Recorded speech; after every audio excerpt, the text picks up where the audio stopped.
The actual family members and police officials have participated in recreating the events. What you are about to see is not a news broadcast. In New Hampshire, freak accidents take the lives of a mother and her son 25 years apart. Some believe that Rena and Danny Paquette were in reality murdered because he had seen the face of the same killer. In Aurora, Illinois, Lavelda Richmond was injured in a car crash on a lonely country road.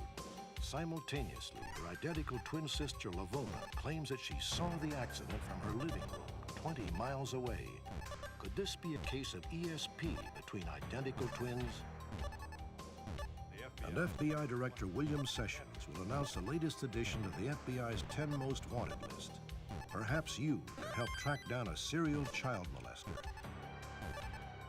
Also, we have a heartwarming update from our story of a Tennessee adoption home which abducted children and sold them to wealthy clients. After our broadcast, one of those orphans was reunited with her two brothers after a 30-year separation. You can share in their joyous reunion tonight on Unsolved Mysteries.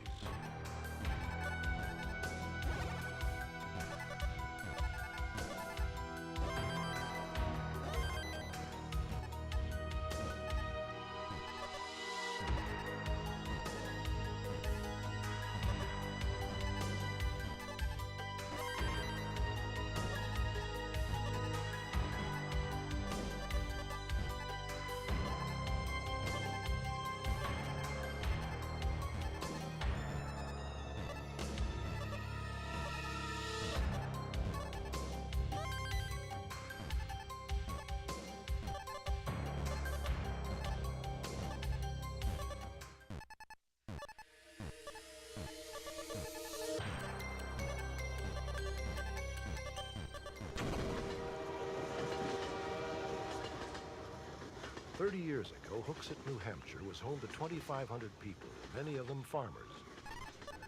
The surrounding woods concealed an abundant population of deer that attracted hunters from all over New England.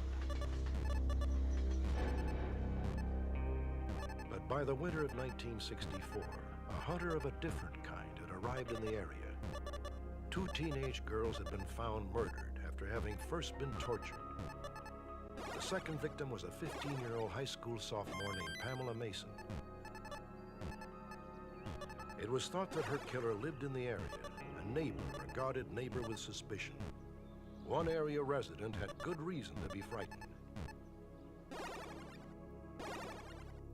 47-year-old Rena Paquette told her friends and family that she believed she knew who had killed the two teenage girls. At the time, nobody took her seriously. February 3rd, 1964, Rena's son, 13-year-old Danny Paquette, had the day off from school. Mom? Danny and Rena were alone at the family farm, but when the boy came down for breakfast, his mother was gone. Uncle Charlie, this is Danny speaking. Yeah, I can't find my mom. Well, she said she was going to take me to the dentist today. When Danny got up that morning, he couldn't find my mother. All right. Bye. Dan couldn't understand where she was because her purse and her winter coat were there, and it was extremely bitterly cold, and it was highly unlikely that she went anywhere without her coat or her purse. She's not in there, Uncle Charlie. Let's try the big barn.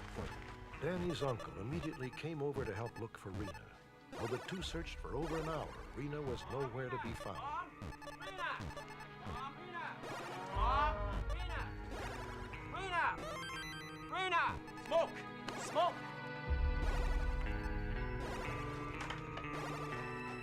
Mom? No, it's Mom! No, Mom! Rena Paquette was dead. Her charred body was found in the Paquette barn, 1 mile from the family home. Police concluded that she had somehow set herself on fire and then crawled into the barn to die. However, no flammable substances or containers were found near the area. Though her death was ruled a suicide, her other son, Victor, believes that she was murdered. I don't really believe my mother committed suicide because of the tremendous amount of fear and panic in the community because of the two earlier brutal murders that I think it was just kind of like kept on a very low profile, not to create more public hysteria. I feel at the time of my mother's death, the person that was found to be the person responsible for killing the young Pamela Mason girl was the same person that was responsible for my mother's death. In February of 1964, a local delivery man was arrested, convicted, and sentenced to life in prison for the murder of Pamela Mason. At long last, the nightmare seemed over. But 20 years later, Rena's son Danny was also found dead, gunned down in front of his house. There are those who believe that Danny and his mother both died for the same reason. They knew too much. Though Rena Paquette left behind 5 children, her son Danny seemed the most affected by her death. His brother Victor became his closest friend. Mom being killed was very traumatic for Danny. I think everybody's mom is a little security blanket, and from there you lose that. Emotionally, it leads to a lot of problems. Danny grew from a troubled adolescent into a troubled adult. He married, became a father, but then divorced in 1981. In a bitter legal battle, Danny lost custody of his children. I believe that Danny loved his children more than anything. I'm sure that Danny was extremely upset and angered at the thought of losing his children. It would, of course, mean to him another loss. In the summer of 1983, frustrated by not being allowed to see his children, Danny went to his former wife's home. Dee! Dee, open the door! Here? What are you doing here? Dee, I want to see the kids. I haven't seen them in a month now. Open the door! You're not going to see the kids. You're not even supposed to be around here. Dee, I'm telling you, if I have to come through this plate glass door, I want to see my kids! Call the cops. Call the cops! After this frightening outburst, Danny's former wife called police. They took him into custody. I'm going to take you back to February the 3rd, 1964. Danny was ordered to undergo psychiatric examinations at Concord State Mental Hospital. It was during this time that the tragedy from his past began to catch up with his present. Under hypnosis, Danny began to recall details of the morning that his mother was killed. I remember, I woke up because I heard voices. It's my mom's voice, and You know what you're doing to me by doing this stuff? You're lying. there's a man's voice. You don't know making stuff. I'm not gonna do this. What am I gonna do? He was a delivery man, and he was yelling at my mother. And I remember I went back to my room. I was scared. Danny became convinced that he had seen his mother's murderer. He told friends that he was certain that the killer was the same delivery man imprisoned for the murder of Pamela Mason. However, there has never been any evidence to support this belief. How's things going here, anyway? During this troubled time, Danny's brother would visit every day. And when Danny was released after 5 months, he found that Victor had paid all of his bills. Payments mailed out. After Danny went home, he tried to pick up the pieces of his life. He and Victor would spend many afternoons together, motorcycling through the countryside. We spent time together and we started to enjoy life. It was a real turning point for him.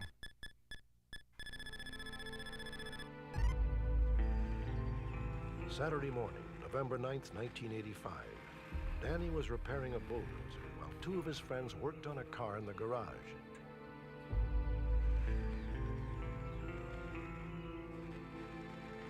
At 11 a.m., Danny's friends heard a loud pop.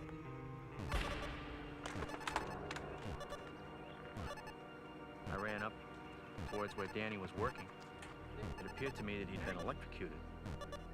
We noticed the air escaping from the hole in the middle of his chest, and I thought that it was a welding probe that he fell on when he hit the ground. I At the time, I didn't know it was a bullet wound. Staying in, let's look around. Something wrong here. Danny Paquette had been shot through the heart with a single bullet. He died instantly.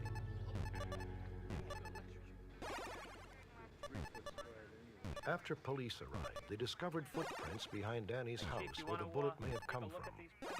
The distance between the individual footprints raised the possibility that someone had been running from the scene. A search of the area revealed about 50 to 80 yards away footprints heading toward the woods. Whether it was coincidental or, in fact, someone's footprint that was fleeing the scene is speculative at this time.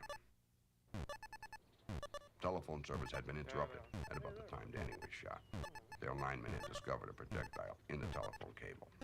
We did recover a bullet from it that was in line with Danny's position. Investigators determined that the bullet in the telephone line was the same one that had killed Danny. The day of Danny's death was also the beginning of hunting season, and police began to theorize that he had been shot accidentally. In order to test this theory, they tried to pinpoint the location of the gunman. We were able to ascertain that there were hunters in a gravel pit approximately a mile away that were sighting their weapons in at the time. If Danny was shot accidentally, the fatal bullet may have come from this gravel pit. For this to happen, the bullet had to travel nearly a mile, climb 1,000 feet, pass through Danny, and lodge in the telephone wire.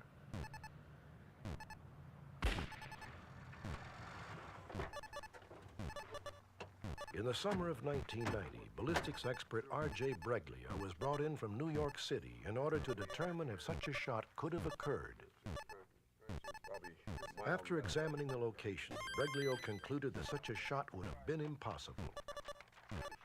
I would rule out the possibility that it was an accident, that the gun was fired from a mile or more away. Rather, it was a shot fired in the vicinity, deliberately. You would have to traverse through woods, would have to travel around vehicles, get through a 24-inch opening on a bulldozer and hit somebody directly through the heart before being projected upwards into the telephone cable. I think that's very hard to believe that that could happen. I'm not any expert, but I just don't buy that. If anybody thinks that I'm going to lay down or go away on this one, oh, they're wrong. We as a family are, I think, pretty well determined that the system is going to have to work. The system is going to have to get out there and do its job.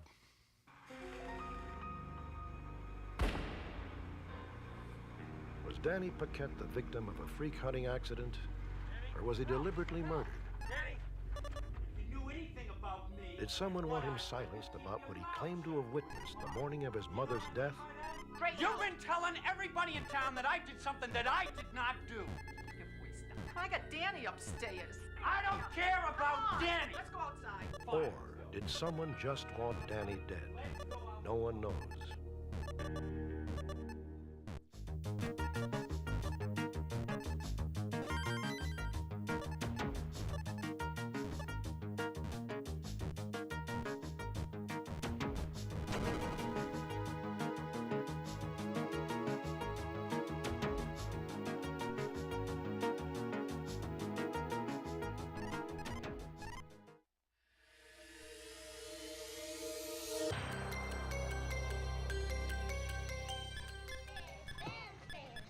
In 1949, the Tennessee Children's Home Society in Memphis was considered a model orphanage.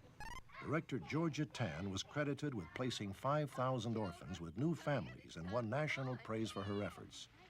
But Georgia Tan's orphanage had a darker side. When I was growing up, I was told that I was adopted from Memphis, Tennessee. After my adopted mother passed away, I found correspondence from the Tennessee Children's Home. And that's when I started my search. 2.5 years later, I found my name. 2 hours later, I found my mother.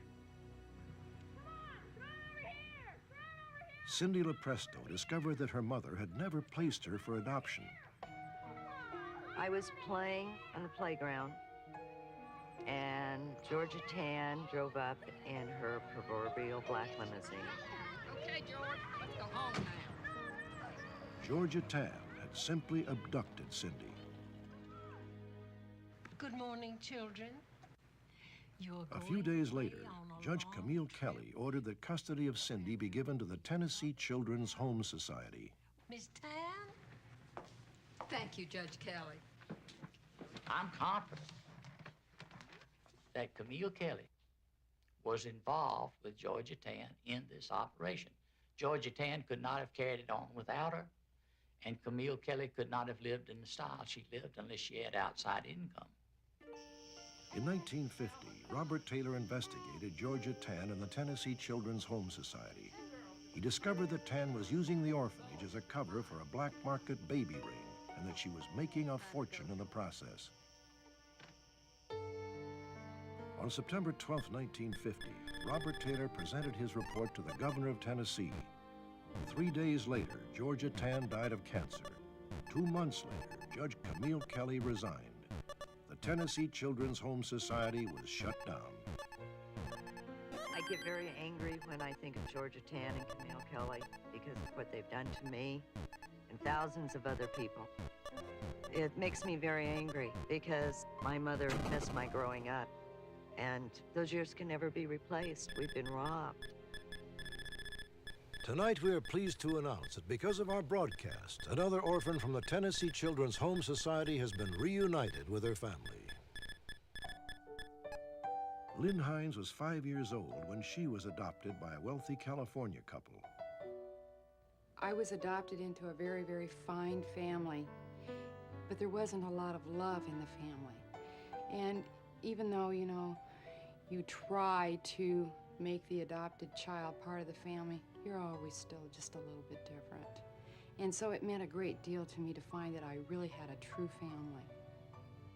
Lynn was born Martha Jean Gookin and was placed in Georgia Tan's orphanage in 1949. She never saw or heard from her natural family again. Then just 3 weeks after our broadcast, Lynn learned that her father and 2 brothers, Paul and Randall, were still living in Tennessee. One of the things that I had been fearful is that the family did not want me to find them. When I did finally get hold of Randall, Randall said, if you don't come here, we're coming there. Like tomorrow. You know, it wasn't soon enough.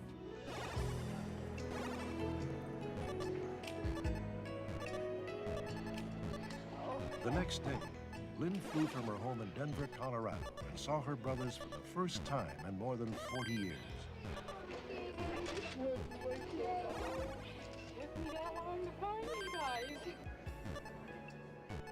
She walked off the plane, I knew she was just like that. She's a spitting image of her mother, a very spitting image. You have this void that had never been filled, but it was. That afternoon, Randall and Paul took Lynn to meet their 86-year-old father, Rufus Gookin. I had pictures of myself when I was adopted that the adopted parents had taken, and they had pictures of Randall and I and Mother before I had been adopted. So we naturally had to compare all our pictures and all that type of thing, and I guess we decided that we really were brothers and sisters. It was very exciting, very thrilling. As we grew older, why, we just always had the thought there, the love there, but she wasn't. Do you want me to take it with me when I leave? It was just like yesterday, you know. Somebody to love, be loved by, that you never had before. I would have to say that this is like Christmas, New Year's, everything rolled up into one. When I found the family, I felt like I was queen for a day, and oh, nothing else.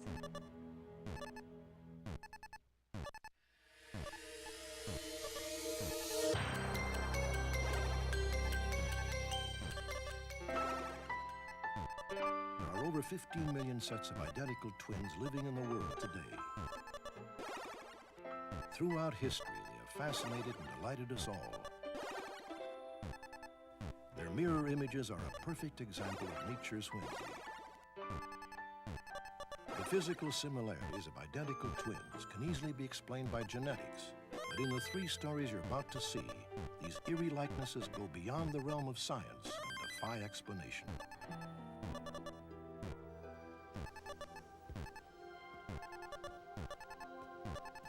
Mark Newman and Jerry Levy are identical twin brothers who were separated at birth. For 32 years, neither one knew the other existed. When they met for the first time 3 years ago, they were amazed to discover that their uncanny resemblance was more than skin deep. Too much. That first time we met, when we went into the bathroom and looked in the mirror, to me, it was a little spooky. Now I was seeing 4 of my faces instead of just the one when I normally look in the mirror. I graduated in '72. Incredibly, Mark and Jerry's separate lives and personal habits were nearly identical. Both are volunteer firemen and have worked in the lawn care industry. Both are confirmed bachelors. They always drink the same brand of beer, and they even carry their keys in the same distinctive manner. We were instantly comfortable with each other. The only way I could explain it was almost like a brother who moved away for 32 years and then came back and, what have you been doing for the last 32 years? And as it turned out, we were doing the same exact things. My uncle. And still, after, 32 years of separation, it was like there wasn't any separation. Our lives were basically parallel. That's too much coincidence. Too much. These identical twins reared apart are remarkably alike on almost everything we look at. Okay, Mark and Jerry, let's have you stand up against the wall over here. Mark and Jerry are alike in a wide array of ways. They have a lot of gestures and postures that are the same. They tend to hold their beer can in the same way. They tend to laugh in the same way. There's kind of a cycle and a pattern to their laughter. And I've watched them sit in chairs, and you just watch the way they cross their legs, things of that sort. There's a whole pattern to their behavior that's very much alike. Now that raises the question, how is it that 2 individuals reared apart in entirely different environments come 40 years later when they're reunited to be so similar? We really, as scientists, simply do not know. In some cases, the unique bond between identical twins is even more mystifying. Some identical twins claim to have paranormal experiences, such as telepathic communication or ESP, and even a bizarre phenomenon known as shared pain. Scientists can neither dismiss nor explain these strange occurrences. There's a saying among twins that's very, very common. It's us against the world. So when we go back to back, we can see 360 degrees. We're not blindsided. We see things that other people don't, and we protect each other. Identical twins Lewis and Donald Keith have lived in separate cities for most of their lives, but believe they are connected by a 6th sense. They even claim to have experienced shared pain. The first incident occurred 3 years ago while Lewis was working out at a health club in Chicago. I took a swim, I did a few bicycle exercises, and I tried this exercise, which had been told to me was good for getting rid of those, I guess they're colloquially called love handles, that everybody would like to get rid of. Anyway, I tried the exercise. It was going along very well. It's not difficult, it's not painful, it doesn't take any great intellectual talent, but I hurt myself. It was probably the most intense pain that I ever felt in my life. At that exact moment, Donald was over 500 miles away at his office just outside of Washington, D.C. I had some papers to Xerox at the office, and as I was walking down the corridor, there was this pain in my right groin area. This pain was unlike any that I had ever experienced in my life, and then it was gone. And And I wondered what was the pain and what caused it. Later that day, I called Lewis, and his secretary said that he had injured himself and he was home. And then my curiosity got the best of me, and Curiosity or sixth sense? I don't know. I really don't know whether it was curiosity or sixth sense, but I wanted to know where you hurt yourself.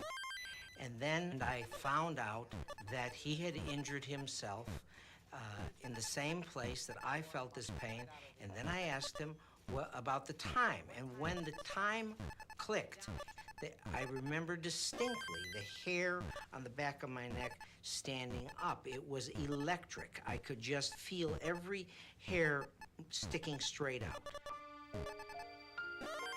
The experience of sharing pain proved again that we were identical twins, again that we were very close, again that psychologically and psychically we were able to communicate with us.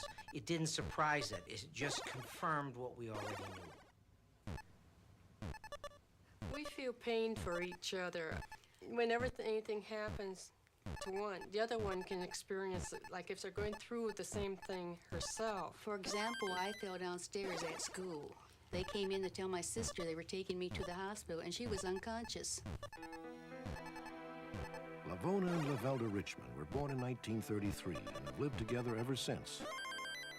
Even after they married their identical twin husbands, Alwyn and Arthur. We are what they call identical mirror image twins. Our medical history has been pretty much the same throughout our life. In fact, when one gets ill anymore, they check the other one to make sure she's going to be okay. We've had tonsils taken out together.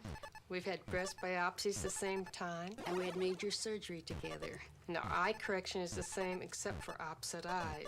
My left eye is my weak eye, and my right eye is my weak eye. And our cavities have appeared on opposite sides. Lavona and Lavelda had taken part in many scientific studies of twin behavior. In one study, they were rated highest among the 300 sets of twins tested for extrasensory perception. We feel among every set of twins, one is the sender and one is the receiver. I happen to be the receiver. And I am the sender. And whenever Lavelda has been in an occasion where she has felt pain or has been in trouble, I have sensed it. The most startling example of this unique psychic bond occurred in 1952. Lavelda was riding in a car with a young man who had asked her to join him in town for a cup of coffee. Where are you going? The coffee shop's this way. Relax, don't worry about it. We'll go somewhere nice and quiet where you and I can talk. When this gentleman turned the opposite direction of what he was supposed to turn, I knew something was wrong. I got very, very uneasy, and I moved over as close to the passenger side of the door as I could. And the more he drove, the more agitated he got, and the more frightened I got. And I thought I was in trouble. Then when the car skidded, the only thing I could think of was, oh my God, what are they going to tell my sister? And evidently that's when I got the strong message, was when she started thinking of me and how I was going to react if something had happened to her. I was sitting in the living room studying, and all of a sudden, it's just like if I went into a trance. I could see what was happening, but I could not stop the vision from happening.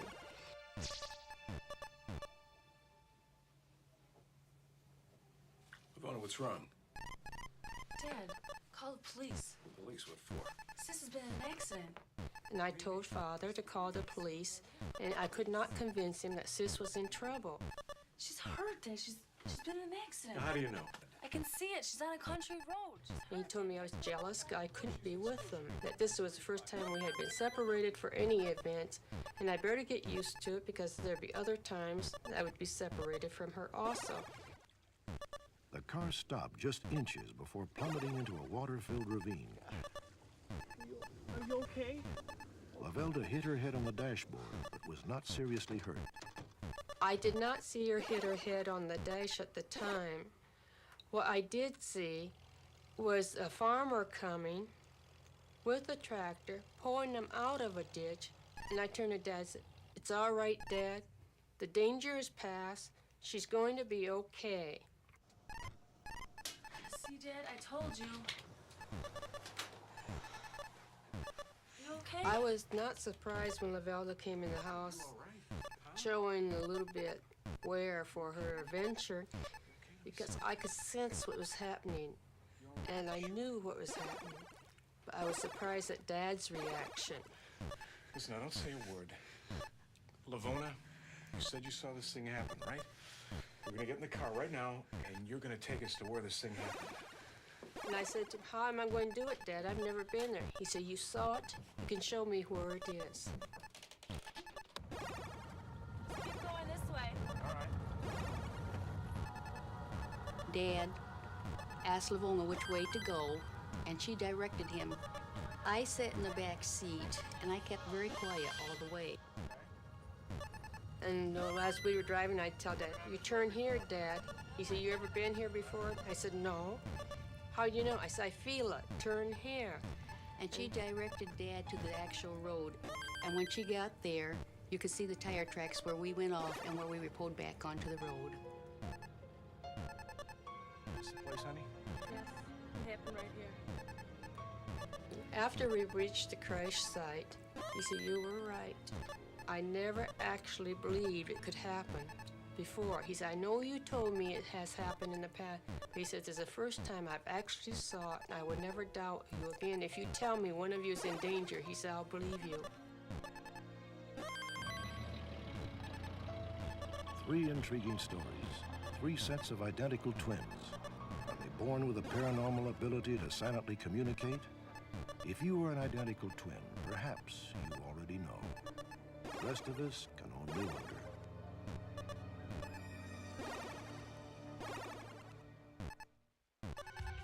When we return, the poignant story of a Tennessee family's search for their missing sister.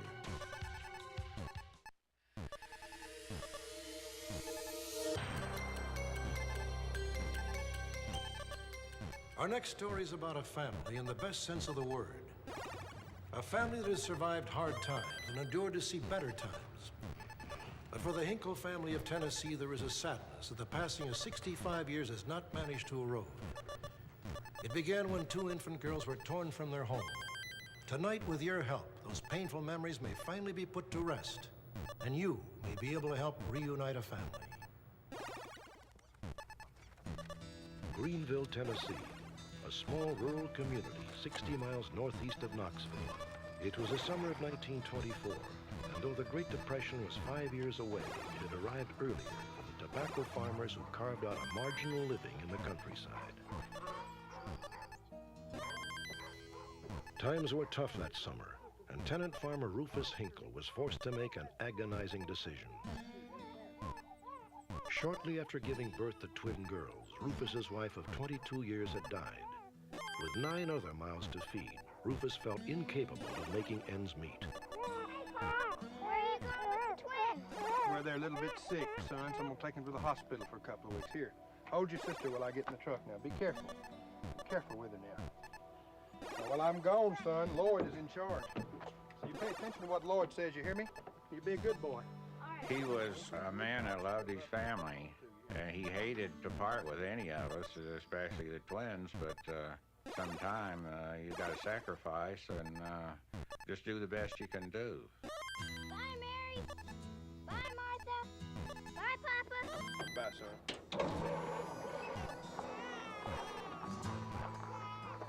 On that hot July afternoon in 1924, Rufus Hinkle took his 2 baby girls on a one-way trip to the orphanage. He hoped to reclaim Mary and Martha once his fortunes improved. I'm sure that after he left the twins at the orphanage that he worried about them and thought about them a lot. And one of his sons, Lloyd, remembers going to the orphanage with Rufus to see about the twins and see if he could take them back. Sadly, it was too late. The twins had already been given away. We did try to place them together, but that was just not possible. They'll be well taken care of, you say? You don't have to worry about that. They were fine families. Well, must be the Lord's will. I'm very sorry, Mr. Hinkle. Thank you, ma'am.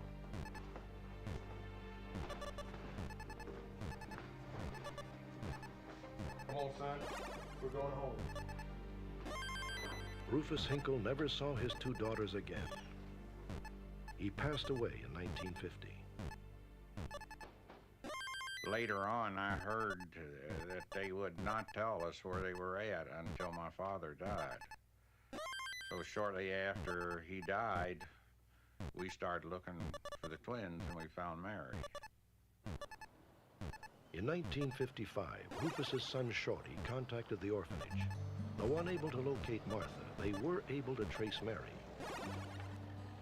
In September of that year, Shorty and his wife drove into Bluefield, West Virginia to meet the sister he never knew.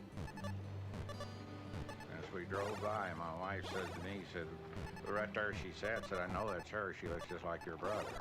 And sure, it was Mary. We know the first look that it was. And it was a very happy time, very. Mary, it's great to see you. It was like finding a part of you that had always been missing. And just like putting something together, and when you put two and two together, you got a whole, you know. And it was just great. Oh, it feels great to know that we'll all be together at times and be a family, and that they are part of me and part of I'm part of their blood, they're part of mine. Why don't you come on over here and have a seat? Let me take your picture. Okay. Sit down. Okay. Smile. Oh, great. You know, Shorty, it's amazing how much she looks like Dalton. I can't believe it. She does. That afternoon, Mary learned that she had a twin sister. Mary, I've got some news for you. You have a twin sister named Martha. Really? Really. I just can't explain how I did feel, not knowing that I had a twin sister, a part of me. Where is she? Well, we don't know that exactly. Shorty told Mary that the orphanage had lost track of Martha. She had never been officially adopted, but had instead been sent to a temporary home. We can't seem to find her. I've often wondered if it's been good or if Martha's life has been bad. You wonder about them things. 30 years later, Rufus's granddaughter Jackie took on the family quest. Well, I started my search for Martha at Holston Home for Children in Greenville, where she was placed along with Mary in 1924. And they showed me what records, you know, that they could that were available. Mary's. Record here. Yeah. In 1986, Jackie uncovered the original orphanage records. Greenville, Tennessee. She learned that in November of 1924, Martha had been given temporarily to a Charles and Lida Meek in Johnson City, a small town 30 miles away from Greenville. She adorable. So then I centered my search in Johnson City. And I went through old record books and census records and city directories and things of that sort. Went down Sydney Street where she was supposed to live. And I've never found any trace of the Meeks whatsoever, so I really don't know what happened to them from there. Congratulations. Not much is known about the Meeks, other than the fact that Charles was a 34-year-old farmer and a member of the Holiness Church. In April of 1990, 3 generations of Hinkles got together for a family reunion. There was only one person missing. Today, the family refuses to give up the search for Martha. They are certain that she is alive somewhere. They want her to become part of a family that has never stopped caring about one another. Our family has been very close, but we're not a complete family without finding the other sister. And when we found Mary, this was the part of it, but there's still a part of us missing yet. Oh, it would just be the happiest day of my life to get to be reunited with my twin sister, Martha. There are no known pictures of Martha, but there is a chance that Mary and Martha are identical twins. These photographs of Mary may help identify her lost sister. The first was taken when she was 8 years old. The second when she was 17. This is how Mary appears today. She and Martha were born in the spring of 1924. They were taken to the Holston Orphanage in Greenville, Tennessee when they were 4 months old. Shortly after our broadcast, one of our viewers, Sandy Detain of San Bernardino, California, contacted the Hinkle family with surprising news. During a search for her mother's biological family, Sandy accidentally discovered the location of Martha Hinkle's adopted family. Martha lived with John and Lida Meeks for 3 years. When the couple divorced, Martha was taken in by the Dan Jackson family of Johnson County, Georgia. In 1940, she married James Thomas, and together they had 4 sons. Sadly, Martha passed away just weeks before the Hinkle family could contact her. I'm glad that I found her. We won't have to do no more search.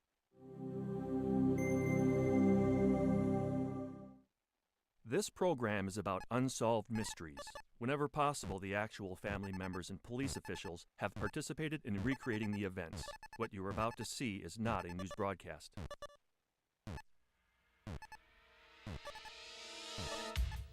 Tonight, on Unsolved Mysteries, 4 eerie tales for All Hallows Eve. The legend of the Gray Man. For more than a century, this solitary ghost has wandered the sand dunes of a tiny island in South Carolina. Some residents claim that his ghostly appearances protected their homes from the fury of Hurricane Hugo. Halloween 1988, 29-year-old David Stone embarked on a bizarre spiritual journey across the New Mexico desert. He left behind a trail of baffling clues and then mysteriously vanished. Eyewitnesses claim that this woman possesses remarkable psychic abilities, both mental and physical, an extraordinary case of paranormal powers or a brilliant deception. We'll also bring you an intriguing update on last season's story about reincarnation. Can we truly experience a past life, or is it all in the mind? Join me. It's Halloween night on Unsolved Mysteries.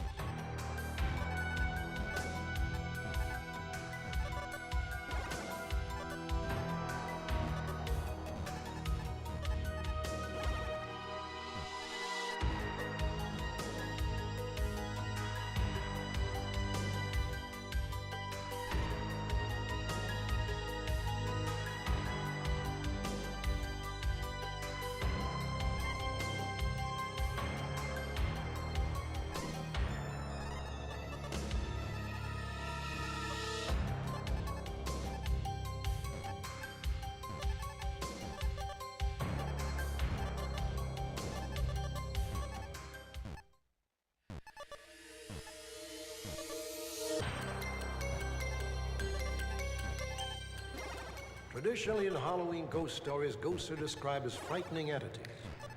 But on a tiny island in South Carolina, they tell of a very different kind of spirit. Over the last 170 years, 5 deadly hurricanes have ripped through Pawleys Island. Every single one of these storms have been accompanied by a local sighting of a ghost known as the Gray Man. In a bizarre coincidence, apparently every person who has encountered the ghost has been spared from harm. Fairy tale, or evidence that ghosts do exist. The record may speak for itself.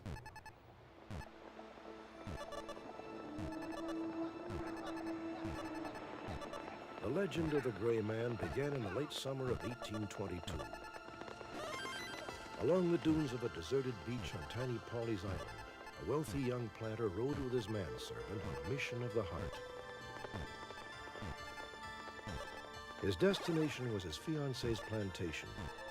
The wedding was just days away, but the groom was overcome with youthful emotion and impatience.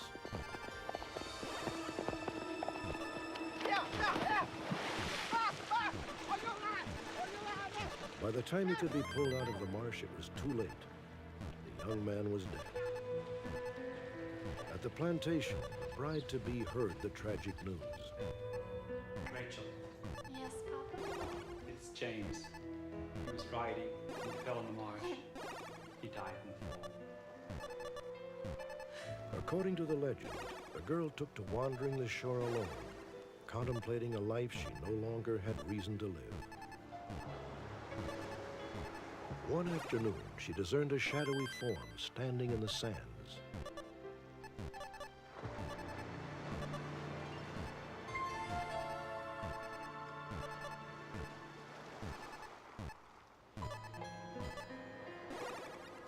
That night, her betrothed whispered an urgent warning. Flee the island. The wind is coming.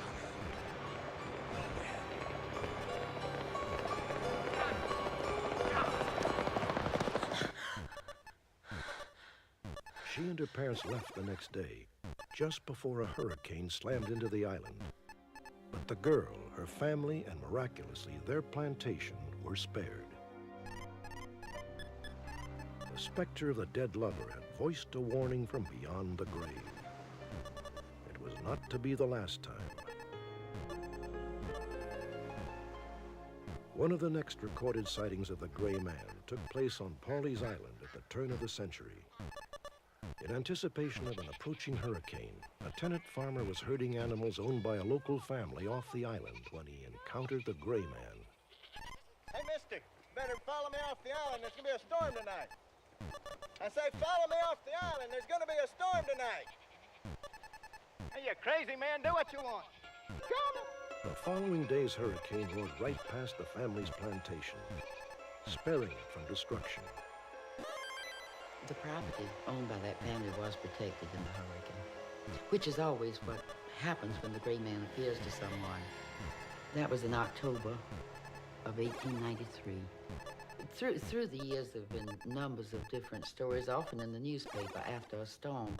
And in 1954, a man who lived in Georgetown but had a summer home at Pawleys Island saw the Gray Man before Hurricane Hazel. His home was so protected that beach towels that they had left hanging on the railing of the porch were still there after the storm. Well, I was here in Hurricane Hazel, so it's very hard for me to believe that beach towels could have remained on that railing and not have been blown away, but they did. In 1954, Hurricane Hazel had left the southern Atlantic coast in ruins. 95 people were killed and over 1,800 homes were destroyed. For the next 35 years, the killer wind steered clear of Pawleys Island, and the Gray Man came to be perceived by locals as something of a guardian angel. When he appears to you, you're very blessed and fortunate. Your house will be saved. And so I think it's strange how people seem to have a sense of fear about ghosts, and yet the Gray Man is a benign and kindly person who helps people when he comes and appears to them. Midnight, September 22nd, 1989. After laying waste to the Caribbean, Hurricane Hugo slammed into the coast of South Carolina. Its winds ripped through the coastline at speeds in excess of 135 miles per hour. Thousands were forced to flee their homes. In South Carolina alone, there was close to $5 billion worth of damage.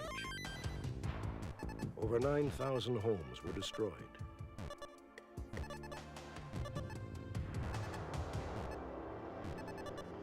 Pawleys Island was particularly hard hit.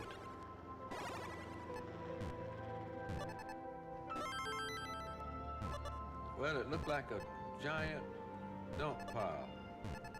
Chairs, couches, ice boxes, all that stuff was piled up in the middle of the road. It was terrible. It practically destroyed Pawleys Island. It destroyed 14 houses in our section. Ours was left standing.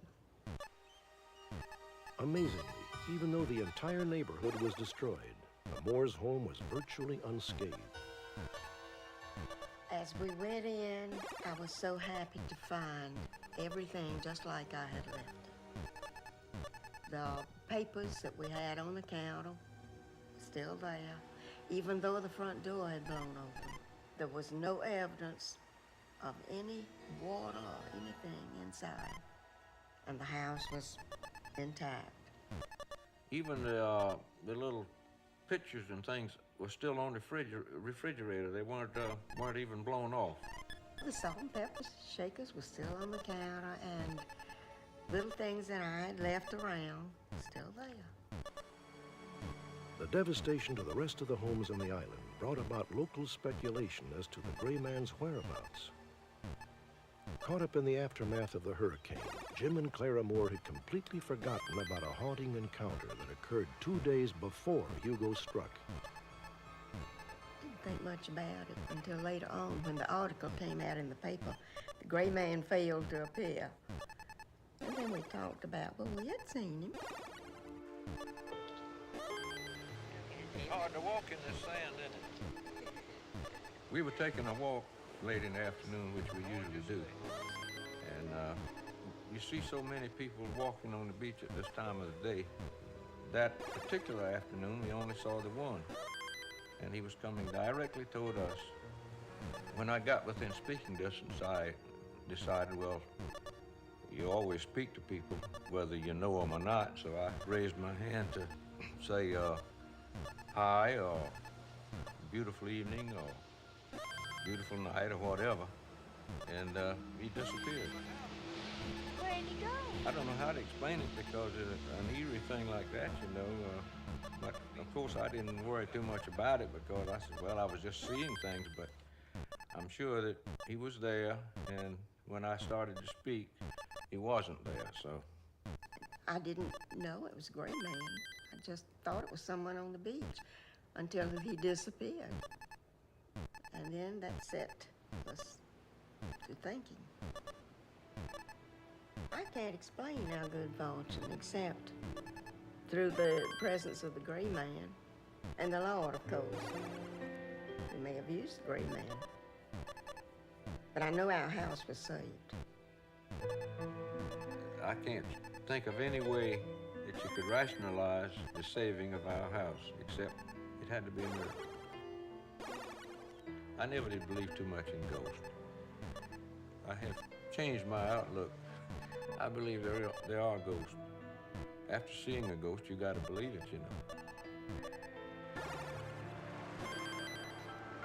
It is said that every legend has some basis in truth.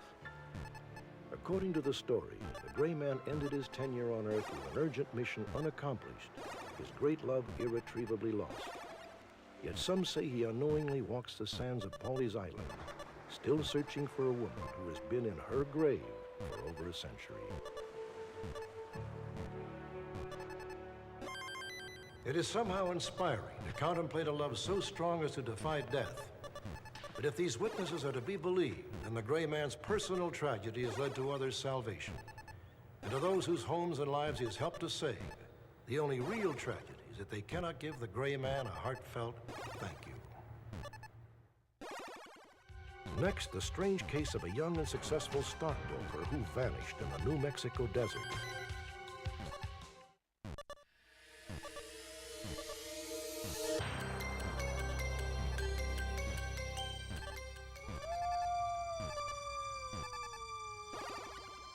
The desert that stretches across Arizona and New Mexico has been a part of Native American myth and legend for centuries.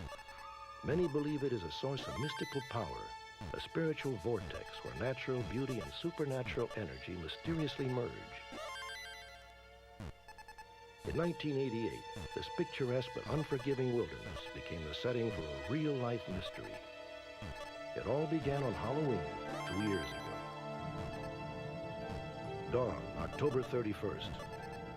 140 miles east of Tucson, Arizona, local farmer Larry Rivers encountered a young stranger who claimed to be searching for the beast. It was pretty cold that morning. I come driving out my road and this guy was walking out here in a short sleeve shirt, a pair of shorts on, carrying a stick in his hand.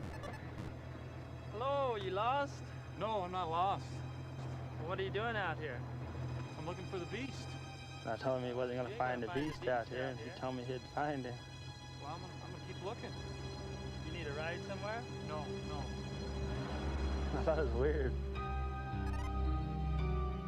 The stranger was later identified as 29-year-old David Stone.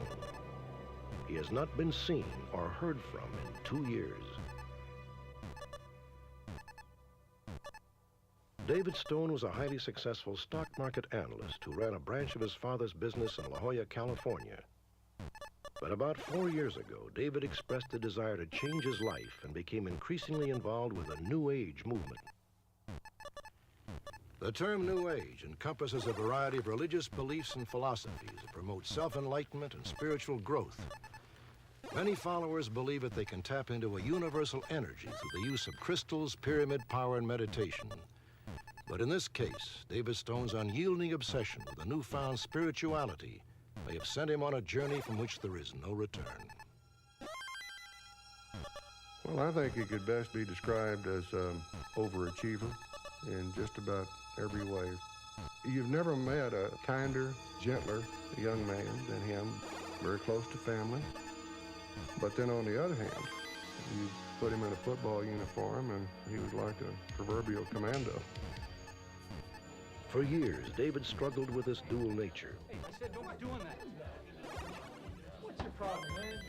On October 28, 1988, during a party at his apartment, David temporarily lost control. Hey, David, what's going on, man? David started hitting him.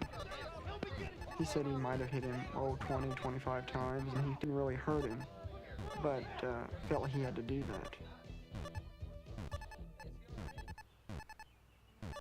Roughly around 9 o'clock in the morning, he came down and told me what he had done. Where are you going? Oh, I'm not sure. Grand Canyon, Sonora Desert, Sedona. David told John that he needed to get away to reflect on his explosive behavior. He said he would return home in a few days. Take care of yourself. Okay. Later. Later.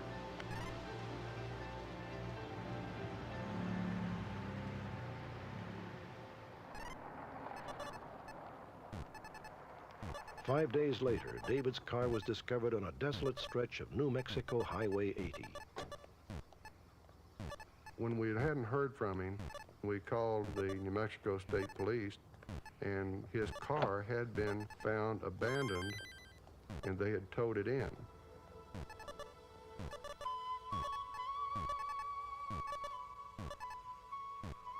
Police interviewed local residents and learned that several had seen David. We had left our home in Cotton City and were driving up to the ranch.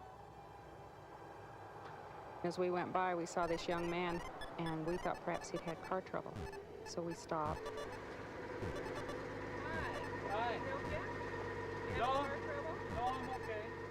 Thank you. And so we just went on.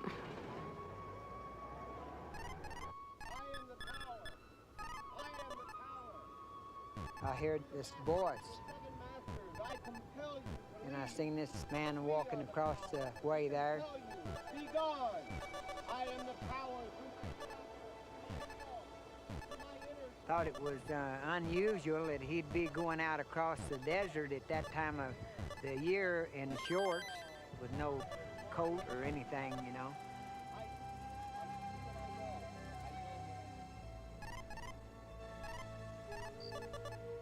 David's car was found near the Pyramid Mountain Range. Pyramids are an integral part of New Age philosophy, and each year many believers come here to experience what are known as vision quests. According to New Age philosophy, a vision quest is an introspective journey taken in order to discover one's inner self.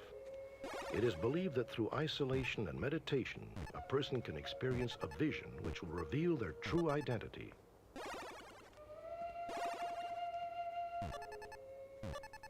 I am convinced that once he arrived at that location, that he felt like this would be the perfect starting point for whatever vision quest he personally felt that he had to embark on.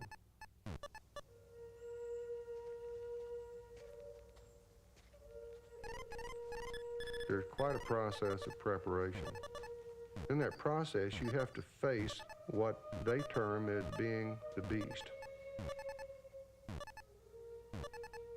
This beast is that evil or negativism which is in you and is the object that must be faced by every person and conquered before you can reach this state of oneness with God.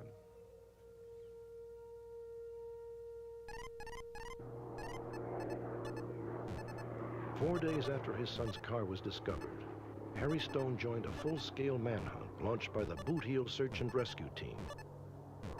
For 3 days, they scoured the desert, using 4 planes and more than 40 trackers and volunteers on the ground. David's trail headed northwest from his car in the direction of Granite Peak. We thought it was interesting because that mountain from the south looks kind of pyramid shaped. It has an interesting look to it that might have meant something to his religion, it might not have. 1/2 mile from the highway, searchers discovered the first in a series of bizarre clues left by David. That's when they found a large pyramid up in that wash. It had been made out of sand, mounded up, and rocks on the corner. That was the first thing we found. After I got further down the canyon, it seemed like the tracks were real fresh. I had a real strange feeling. The hair stood up on my arms, and I had an intense feeling that he was sitting watching me. Come here. Did you find something? On the second day, trackers discovered another puzzling clue. Once again, David had erected a small pyramid, but this time he left behind his gold Rolex watch and 2 quarters. Wonder how come he left his watch here. I don't know what that means. Must be something to do with his religion.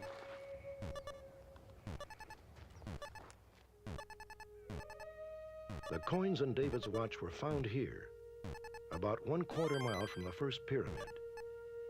Approximately 3 miles to the north, another puzzling clue was discovered.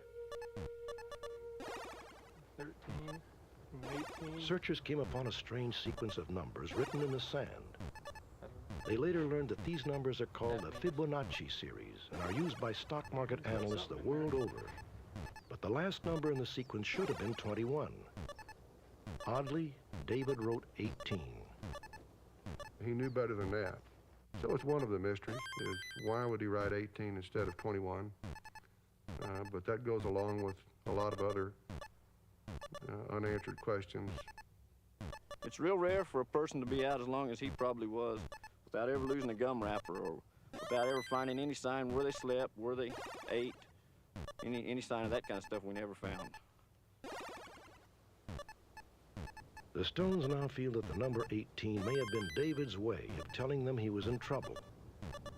Ironically, his car was found at mile marker 18, and during his senior year in college, David's football jersey number was 18.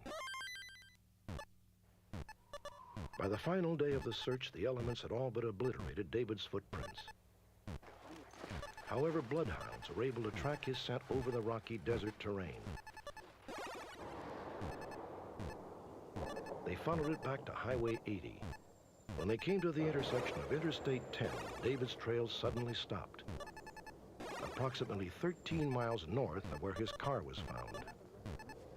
At the time, we took it to be a hopeful sign that he had hitchhiked out or that somebody had given him a ride, and that was the only thing we could understand that would mean why the scent disappeared like it did. Well, I just kept feeling that everything was there to let us know what had happened, but we just weren't seeing it. At the conclusion of the search, Carol and Harry Stone made a more extensive inventory of the items left in David's car. Tucked away in a pocket version of the New Testament, they found a business card bearing the name of a Tony Ballesteros and an Arizona phone number. They immediately contacted Ballesteros. I never met David Stone myself, but the possible way he could have gotten my card, as I placed it on a mesquite tree for my other friends to find our campsite. Maybe the wind blew it down, he picked it up later. At this point, nothing makes sense how my card got into his Bible, to tell you the truth. Put that over there. In addition to the business card, the Stones found a strangely worded note. The note said, they think the word is in the safe. 6 knives in Rob's room. Use buys your tea, and use takes your chances. Halloween. We don't know what the word tea means. We think it's the old saying, you know, you buy your ticket and you take your chances, but it just said use buys your tea and you takes your chances. Halloween. And that was the day he disappeared, which was October 31st, Halloween.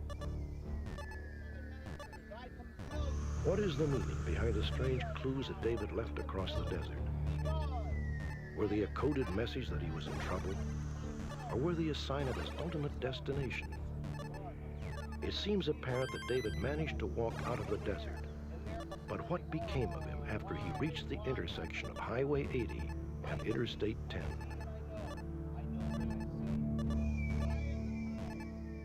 There are always those unanswered questions.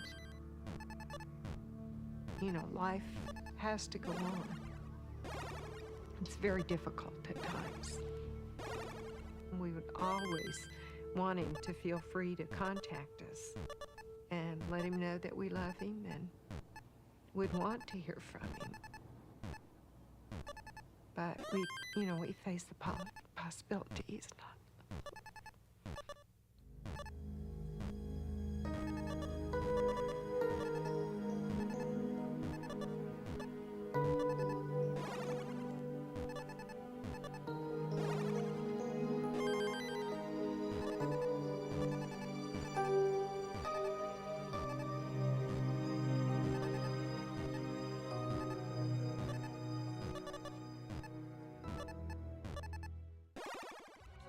When we return, the story of a woman named Katie, who has reportedly demonstrated bizarre psychic abilities that defy explanation.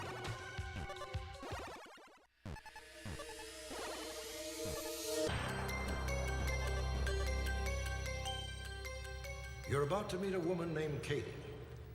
According to witnesses, Katie can predict the future, materialize objects out of thin air. She has supposedly written perfect medieval French while in a trance. A surprising accomplishment for a person who claims that she never learned to read or write. Throughout history, many have claimed to possess psychic powers, but have been exposed as clever fakes using sleight of hand.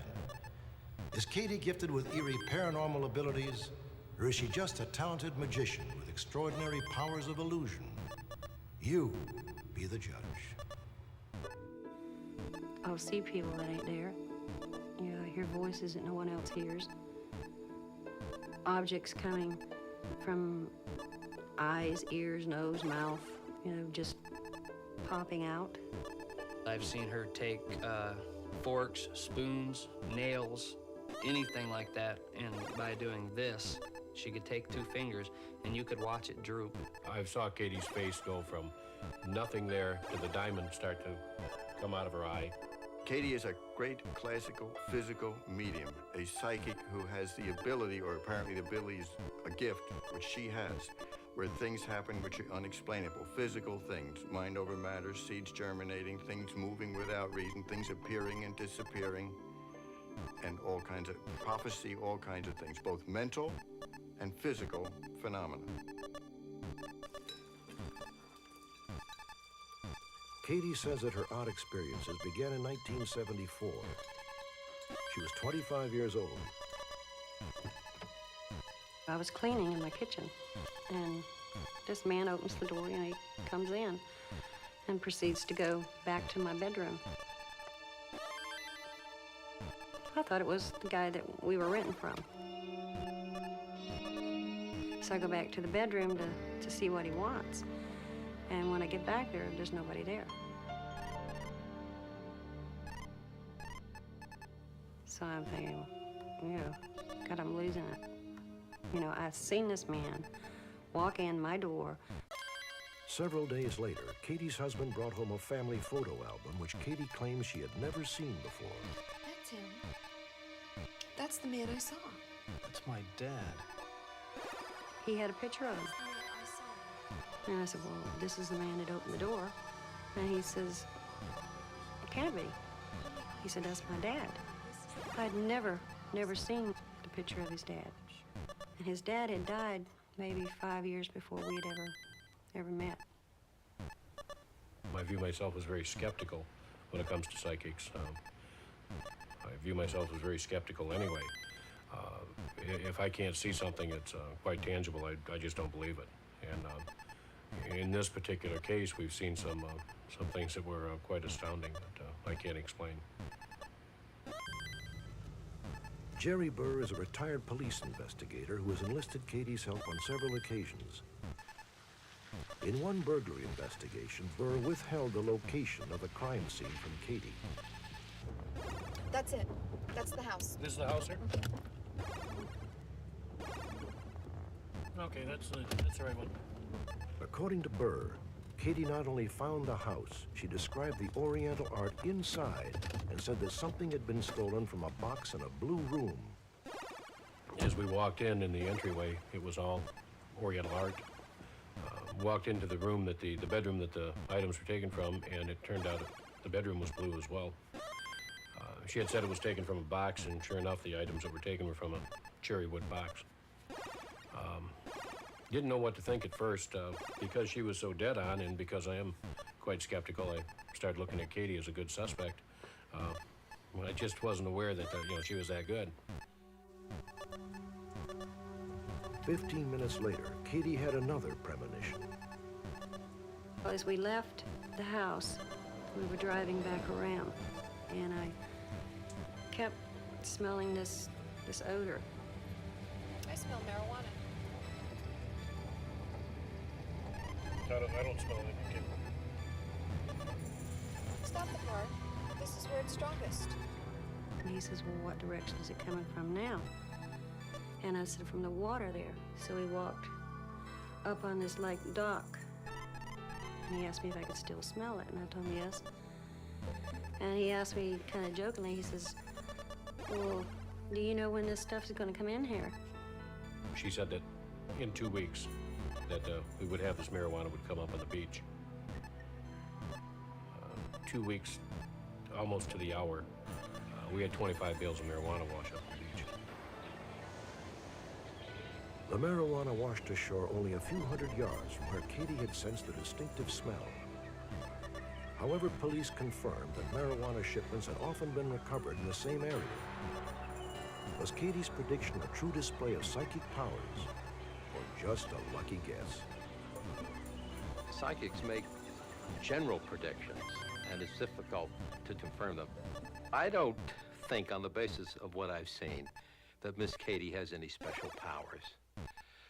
Surely not. Professor Paul Kurtz has spent 15 years investigating the unverified claims of the paranormal. She may have the powers of persuasion, but I don't know that there's anything mysterious about what she's done, or what she claims to do. Seems like it's coming on my face a lot. Stick your tongue out, please. Katie's abilities, however, extend beyond the psychic realm. The most astounding manifestations are physical. Katie has been videotaped by her psychiatrist sweating what appears to be gold foil out of the pores of her skin. It comes out all over my body. Face, eyes, ears, mouth, arms, thighs, tummy, back, wherever I got pores, this is where it comes out at. That's getting larger, it seems to me. Katie has supposedly exuded the foil more than 100 times. Psychiatrist Bertold Schwarz has examined her during some of these episodes. Miss Katie has the ability, apparently, of having a metallic gold-like metal foil form on her body, and sometimes on objects nearby. For example, a framed picture of her late mother, and this gold-like foil will appear on the borders of the picture, on the frame. More likely, the gold, using the words loosely, will appear on her cheeks, under the eyes, the abdomen, forearms. Here we have something which is a medical marvel. I saw the gold on her tongue first. As Dr. Schwartz was taking the gold off, he had to actually peel it off with a tweezer-like instrument. And then I looked down at her arm, and I was holding her hand. And there was nothing on her arm at all. And then she had these long strips of gold that resembled Candy Kiss wrapping. As we were sitting in a room with Katie, Katie had picked up the front of her blouse, and gold flakes were covering her entire stomach area.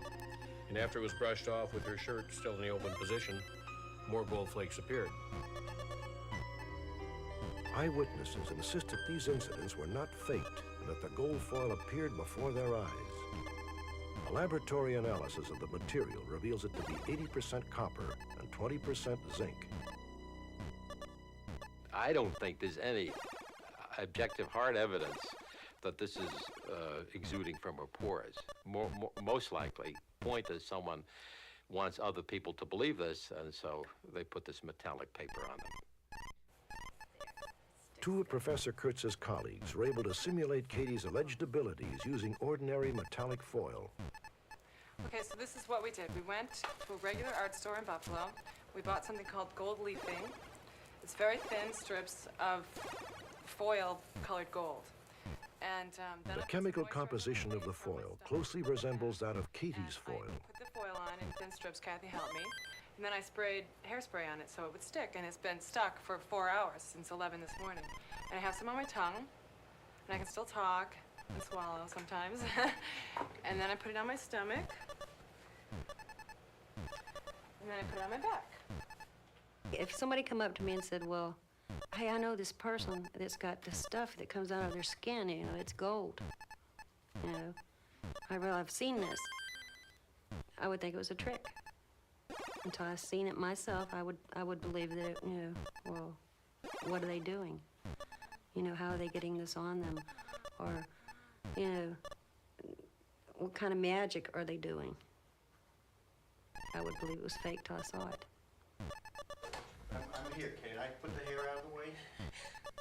Even more unbelievable are Katie's apparent powers of apportation, where solid objects seem to appear out of her mouth, nose, or ears. It'll be all past when this comes out. This videotape taken by her psychiatrist shows what appears to be a gold charm emerge from the vicinity of her ear. This tape was also shot by Dr. Schwartz and shows a glass stone resembling a diamond apparently materializing out of Katie's eye. Might look as though she's going to throw up or cough away, and out pops a gem of some kind right out of the mouth. Now, prior to that, the mouth and throat was examined very carefully. There was nothing there. She sipped some water and swallowed, so nothing was secreted, which it's hard to see how it could be anyway in the stomach.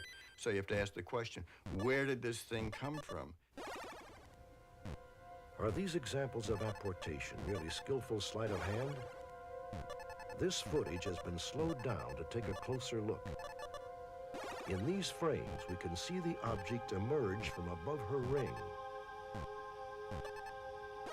As soon as we saw the apportation, we decided we would get a magician in here who has attended our meetings and worked with us in the past to see if he could duplicate what she has done. And he did that. I assume that at the point when she actually caused the gem to appear, she had the gem palmed in her hand, just like this, palm between her fingers. It's a very comfortable place, and you can gesture comfortably, and nobody suspects anything. And then when she reached her hand up to her eye, it was a simple matter to spread her fingers apart. And you can see them spreading apart as the gem falls through, just like that. Is Katie a brilliant fraud? If so, it seems odd that she has never attempted to profit in any way from her abilities. But could Katie truly be marked